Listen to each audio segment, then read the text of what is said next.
It was a quiet Tuesday afternoon when Ethan Carter, a 911 dispatcher with 5 years under his belt, settled into his chair for another long shift. The hum of fluorescent lights overhead blended with the low murmur of conversations between dispatchers, a constant white noise he had long grown accustomed to. His workstation, a cluster of monitors and a headset that always seemed too tight, was his portal to the unseen chaos of the city. Most calls followed a pattern: car accidents, domestic disputes, the occasional prank from bored teenagers. But today felt different. A strange tension hung in the air, an unspoken weight pressing down on him. He ignored the feeling, chalking it up to fatigue. Then the call came in. A shrill beep cut through the hum of the room. Ethan straightened, pressing his headset tighter against his ear.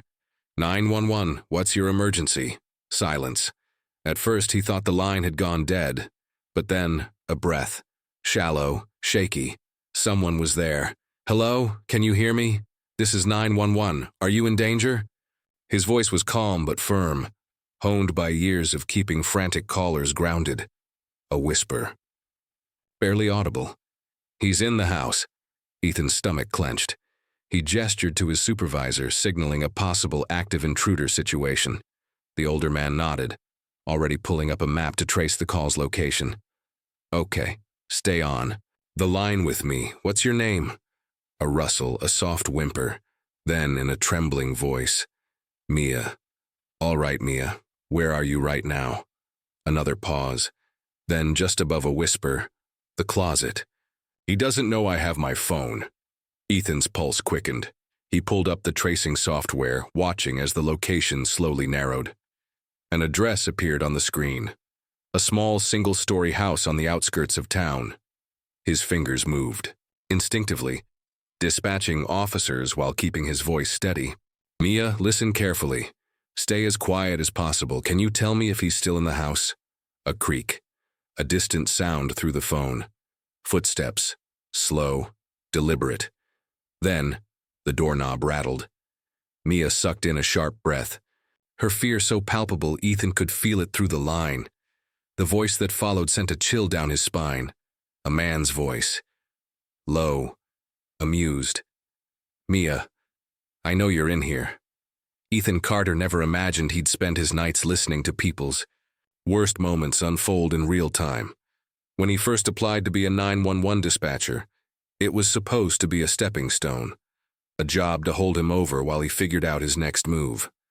But 5 years later, he was still there, still answering calls, still the unseen lifeline for voices on the other end of the line. At 32, Ethan wasn't what most people pictured when they thought of an emergency dispatcher. He wasn't hardened or detached. If anything, he felt too much. He carried every call with him, tucked into the corners of his mind where they surfaced at unexpected moments. A child's desperate plea, a mother's frantic sobs, the eerie silence when a caller suddenly stopped responding. Growing up in a small town, he was raised to believe in the importance of showing up for others. His father had been a firefighter, his mother a nurse. Dinner table conversations often revolved around acts of service, who they had helped that day, who was still in need. He supposed it was inevitable that he'd end up in a role where he, too, had to be the calm in the storm. Despite the weight of his job, Ethan wasn't the brooding type. His co-workers often joked that he had a voice made for radio, steady, soothing, with just enough warmth to make even the most terrified caller feel like they weren't alone. In the dispatch center, he was known for his quick thinking and dry humor, both of which helped him navigate the constant tension that came with the job. Outside of work, Ethan led a quiet life. He lived alone in a modest apartment on the edge of town, preferring the company of books and late-night walks over crowded bars.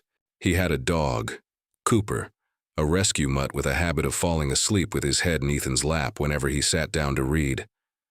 On his days off, he'd visit his parents, who still lived in the house he grew up in, or meet up with his best friend, Jordan, a paramedic who often saw the emergencies Ethan only heard. Though his job demanded emotional resilience, Ethan struggled with the ones he couldn't save. The missed opportunities, the calls that ended in silence. He had learned to live with the what-ifs, but some nights they kept him awake, staring at the ceiling in the dark. Still, he showed up, every shift, every call, because sometimes he was the only person standing between someone and the worst moment of their life. And if there was even a chance he could make a difference, he would take it. That was the part of the job no one talked about, the fact that for a few brief minutes he became the most important person in a stranger's life. A voice in the dark. A lifeline. And tonight, as he listened to Mia's terrified whispers on the other end of the line, he knew this was one of those moments. Ethan pressed his headset tighter against his ear, his fingers hovering over the keyboard as he tracked the call. The address was locked in. Officers had already been dispatched, but every second felt too slow. "Mia," he said, keeping his voice even, "I need you to stay as quiet as possible.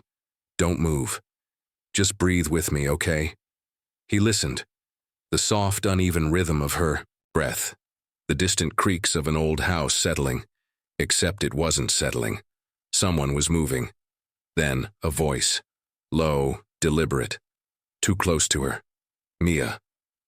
I know you're in here." Ethan felt his pulse spike, but his tone remained steady. "Mia, can you see him?" A pause.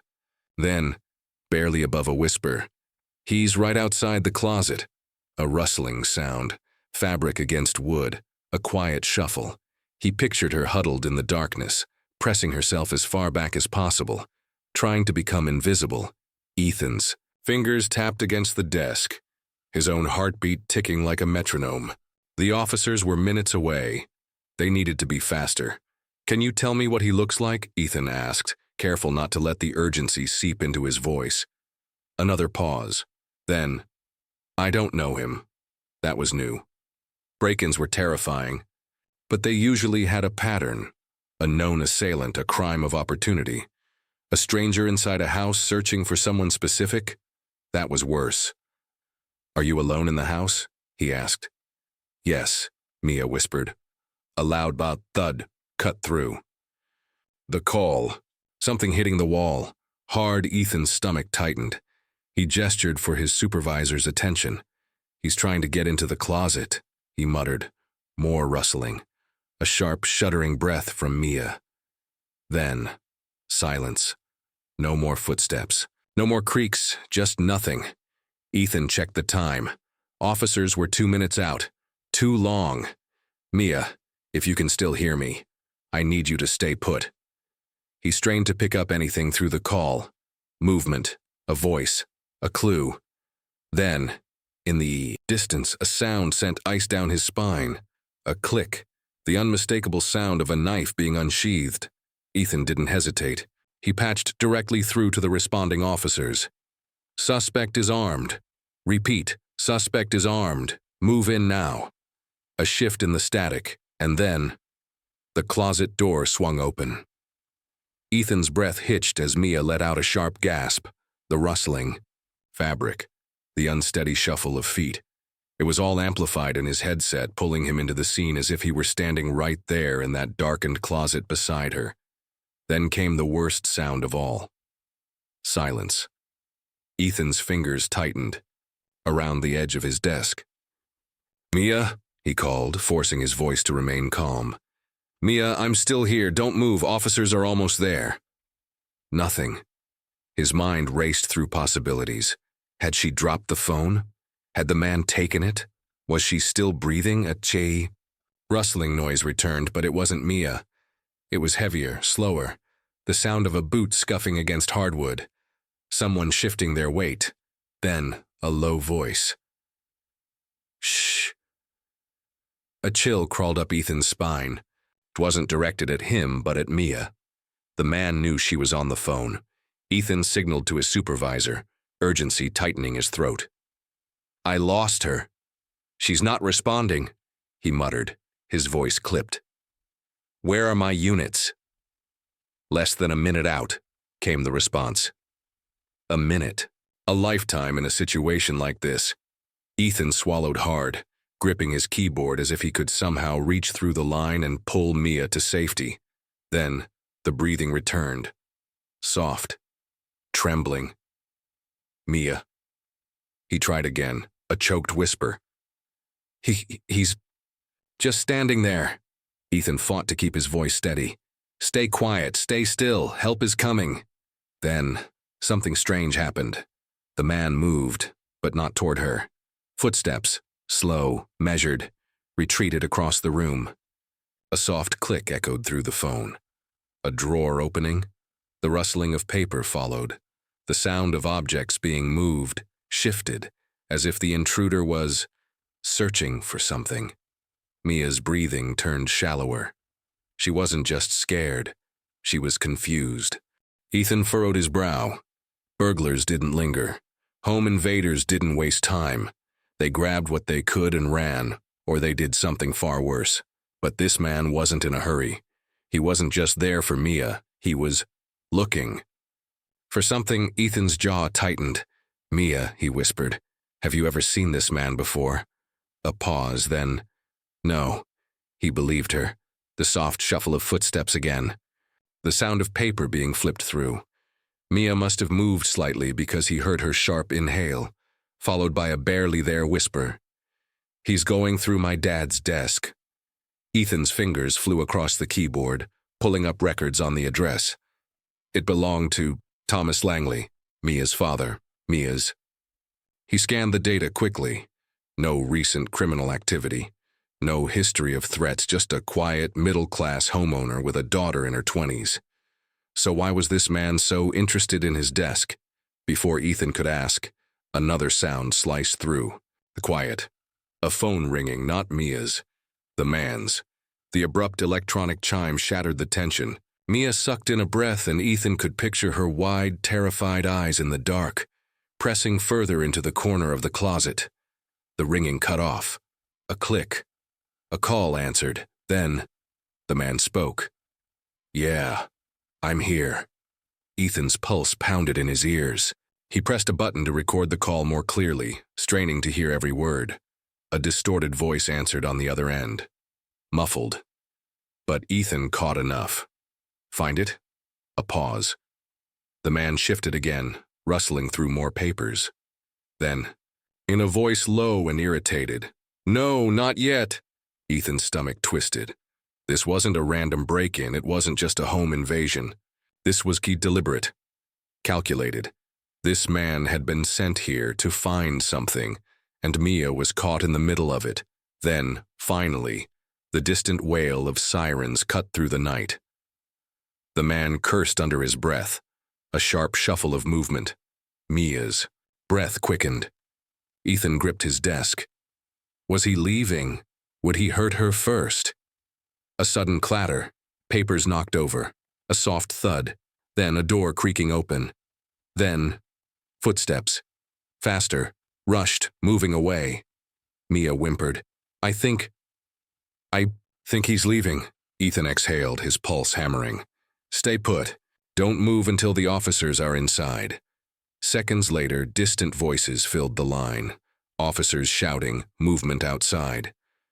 The front door burst open. Ethan slumped back in his chair, releasing a breath he hadn't realized he'd been holding. Mia. A shaky exhale. They're here. Relief flooded his chest, but as his monitor updated with the officer's report, something kept gnawing at him. The man had left through the back. He was gone, and whatever he'd been searching for, he hadn't found it. Ethan stared at his monitor long after the call had ended, the tension still coiled in his chest. The officers had cleared the house, but the suspect had slipped through. The backyard, vanishing into the night like a shadow. No fingerprints, no ID, no signs of forced entry. It was as if he had known exactly where to step, exactly how much time he had before law enforcement arrived. That alone sent a chill down Ethan's spine. This wasn't a random break-in. This wasn't someone who had stumbled into the wrong house. This was hate planned. And yet nothing had been taken. Mia had been rattled but unharmed, physically at least. The officers had asked her questions, secured the perimeter, reassured her that they'd increase patrols in the area. Standard procedure. But Ethan knew the truth. Whoever that man was, he wasn't done. Ethan had been a dispatcher long enough to recognize the difference between a crime of opportunity and something deeper. The way the man had lingered, the way he had searched. And most unsettling of all, the phone call he had received. Find it? Not yet. What the hell was he looking for? Ethan should have let it go. The call was over, and his shift was winding down. Officers were handling it now.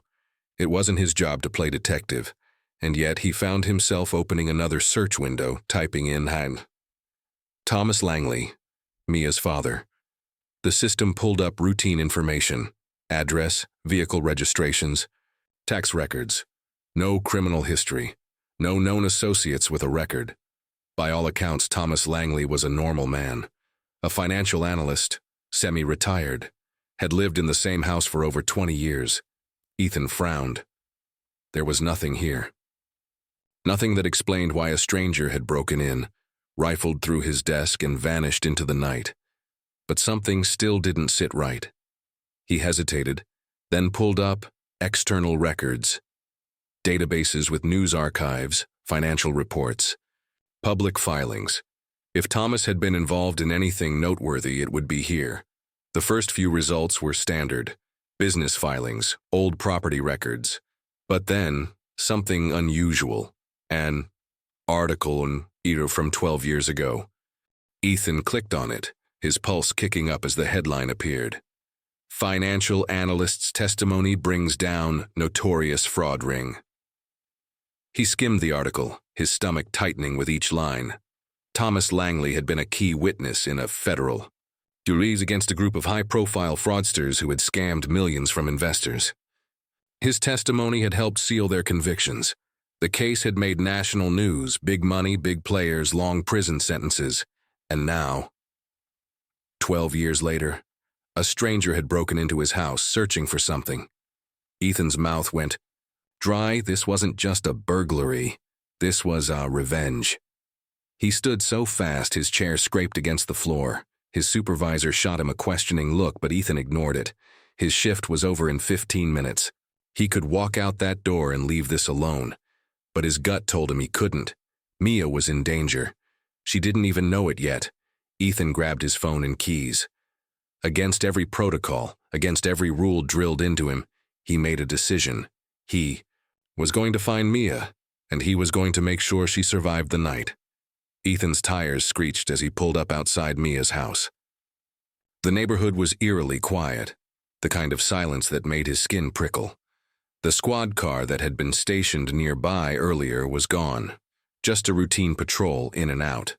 No reason to believe the man would come back. But Ethan knew better. He killed the engine and scanned the darkened windows of the house. No sign of movement inside. That was either a good thing or a very bad thing. His heart pounded as he climbed out of the car. He wasn't a cop.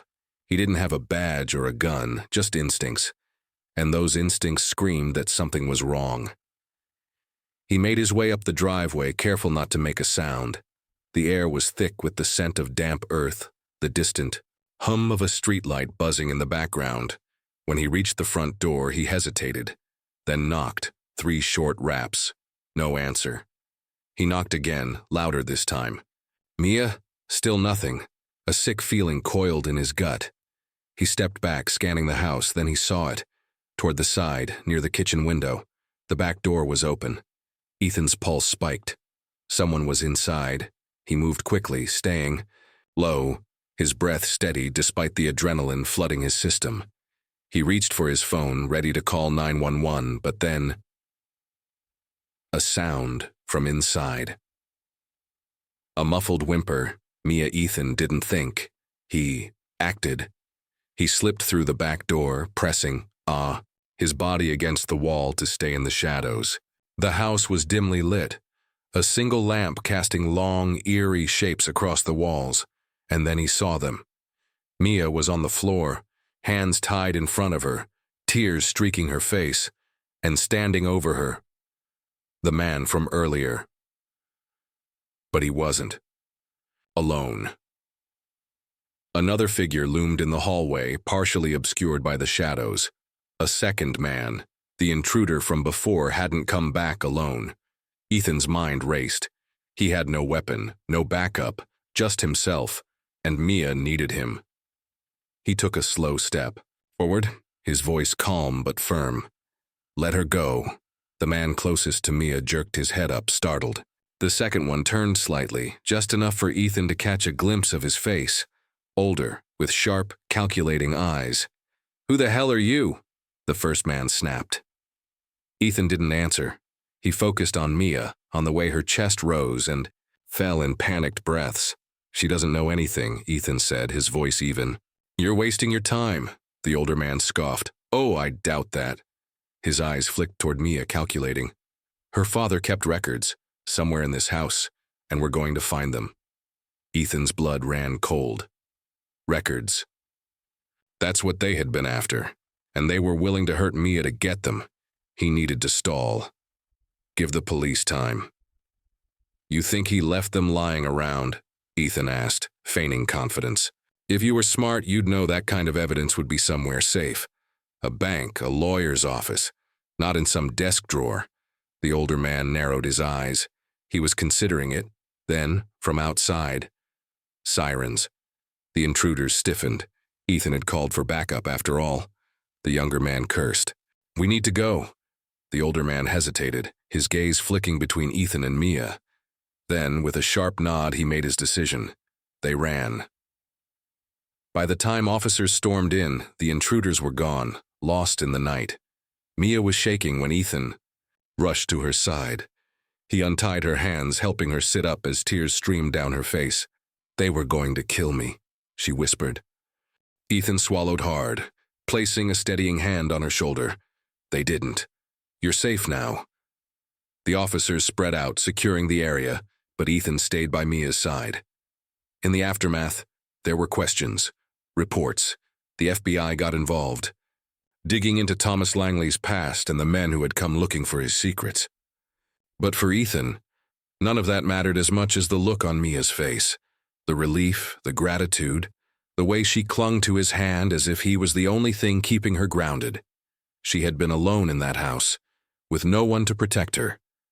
But she wasn't alone anymore. A week later, Ethan stopped by to check on her. She looked better, less afraid, more like herself. "You didn't have to come," she said softly. Ethan shrugged. "Yeah, I did." She smiled then, small but genuine. "Thank you for everything," he nodded, "anytime." And he meant it, because when someone called for help, he answered. Always. In the weeks that followed, Mia's house was never empty. Neighbors who once exchanged only small talk over hedges began stopping by with home-cooked meals, flashlights, extra locks. Someone even offered to install a security system for free. A few started a neighborhood watch group, posting signs and holding late-night walks. It was as if Mia's fear had pulled a thread, and suddenly, everyone realized just how fragile the illusion of safety had been. But instead of retreating into isolation, they leaned into one another. Ethan watched it unfold with quiet awe. He hadn't expected to become a part of Mia's life or her neighborhood. But in trying to help one person, he had unknowingly sparked something far bigger, a reminder of what community was supposed to be. Not just people living near each other, but people showing up for each other when it truly mattered. The incident made headlines for a moment. The break-in, the connection to a 12-year-old fraud case, the suspects still at large. But the part that didn't make it into the articles, the part that mattered most, was how it had all come down to a voice on the other end of a phone. A voice that didn't brush off the fear. A voice that stayed on the line when things turned quiet. Voice that cared enough to act. And that, Ethan realized, was the whole point. We don't always get to be the hero in someone else's story. We're not always in the right place at the right time. But sometimes compassion is enough to tip the scales.